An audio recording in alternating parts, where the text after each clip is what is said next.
Hello, it's Jill here from GJ Beads. I'm going to show you today how to make the boho knotted necklace.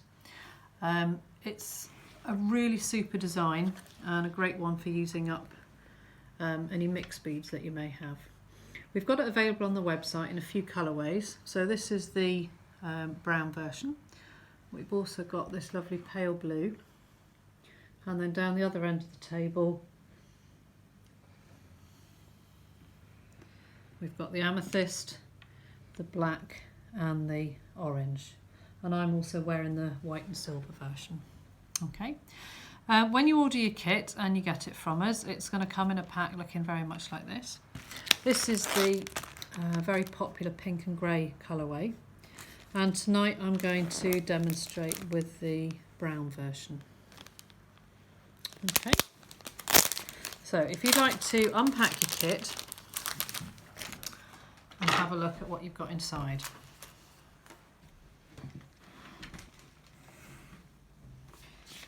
The kit comes with a full instruction sheet, so if you don't remember everything from the video, you will have everything there to prompt you. It's full step-by-step instructions and photographs for each step.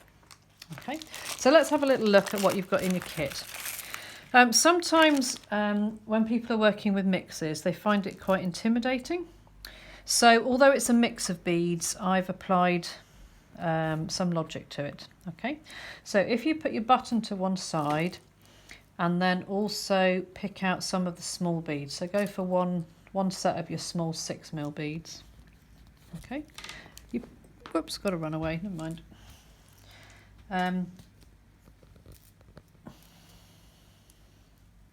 So pick out your little sets of 10. Don't worry, got plenty here. And see what you've got. It's quite nice to see. It's really nice getting a new mix of beads. You'll find that within your mixes you've got a selection of beads. There'll be some glass, some wood. These little ones are plastic. Those are actually bone or horn. But I've just put them together because of the colour. All right. So have a little look. What you've got, we've certainly got 5 sets of 10, and then the one that ran away was one of those. And then you've got a little mix of 10, 9 in this case. All right. You're going to use them in rotation as you work across the mat. So this will be your first, second, third, fourth, fifth, and sixth bead to add.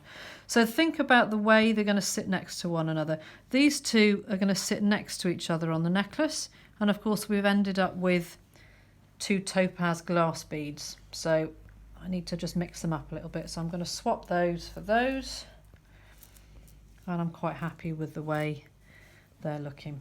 All right, up there with the button you also need to put 2 of your little beads to one side. All right, and then unravel your cord.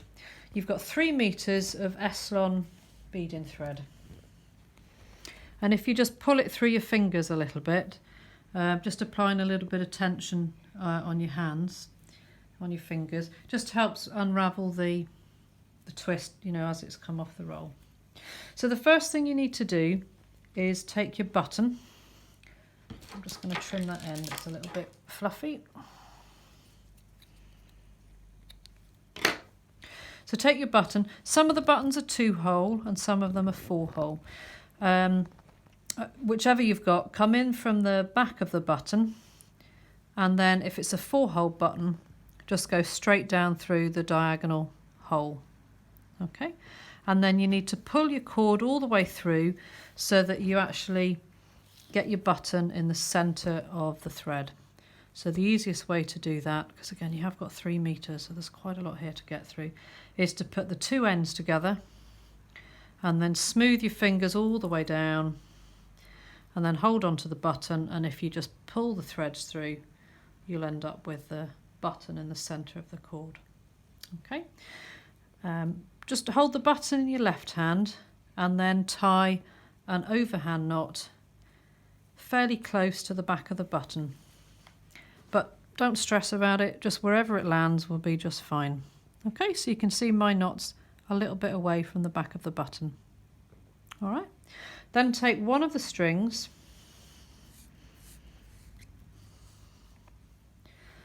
and you're going to start with one of the smaller beads. So thread on one of those small beads and thread it all the way down to the knot that you tied behind the button. Okay, leave a little bit of wriggle room so the bead's got room to move. Pinch the threads together and tie another knot. Okay, so you can see that bead's got a little bit of room to move. Can you also see that the beads ended up on the lower thread? So what I'm going to do now for the next bead is split the threads and take the higher thread. So I'm going to take this one and thread on one of these topaz bicones, but whichever one comes in your pile. You should find that the beads thread on the cord really easily. You don't need any needles or anything special. Okay, so the same idea, pinch the cord together and tie an overhand knot.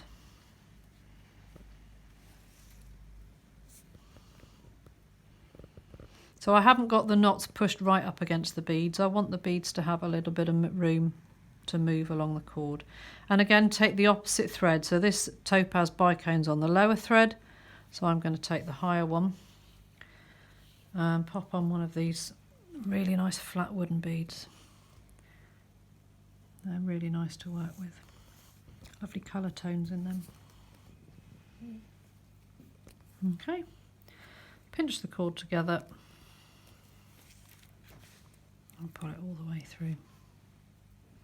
And what you'll find is as you're working along the necklace is that you'll relax and you'll get into a really nice rhythm and you'll find your own style and be able to work out your own spacing. When I've done this at workshops in the last couple of weeks, some ladies have had quite a lot of thread in between their beads and other people have had the knots pushed right up against the beads. But really, it's your necklace. Whichever way you want to do, it's going to be just fine. So what you're going to need to do, it'll probably take 20 minutes or half an hour, and you're just going to work your way through these piles of 6 beads, 6 piles of 10 beads even. And just knotting them all into place.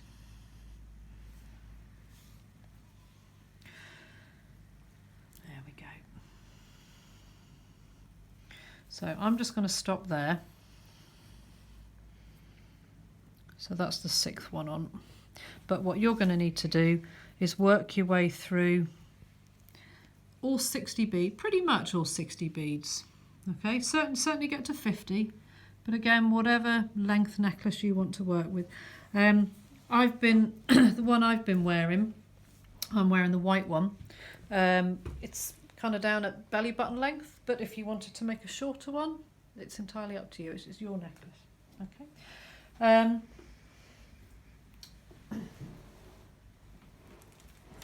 So what I'd like to do, I'd like to show you the brown one that's already finished.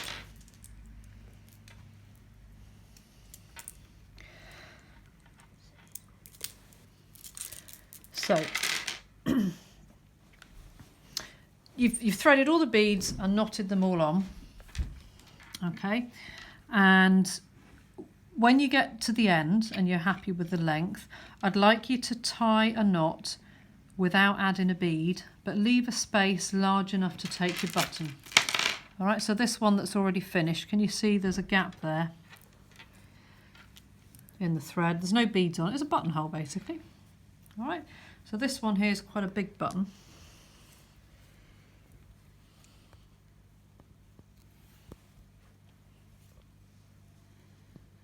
All right, so leave a gap that's big enough to take your button. Okay, just have a little look at that. Okay, so you've got the cord knotted together and it's going to take your button. And then, because you're finished, I mean really you're not going to have this length of thread. Let me trim that off. So take one of the 2 beads, the 2 small beads that you left at the start of the necklace and thread one of those on.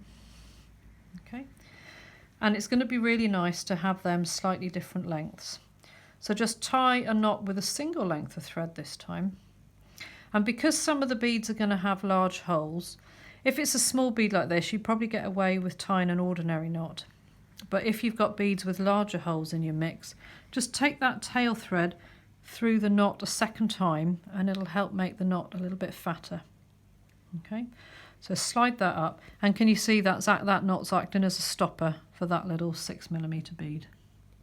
Okay, and then take your second tail thread and do the same thing. You may have different shape or different style beads, so you can do it with different beads. So again, just pass that tail through the knot a second time and see if you can offset it to make it a little bit shorter or a little bit longer than the first one. Okay, there we go, managed to do that with this one. So can you see they're different lengths? Then all you need to do is just trim those off with the scissors.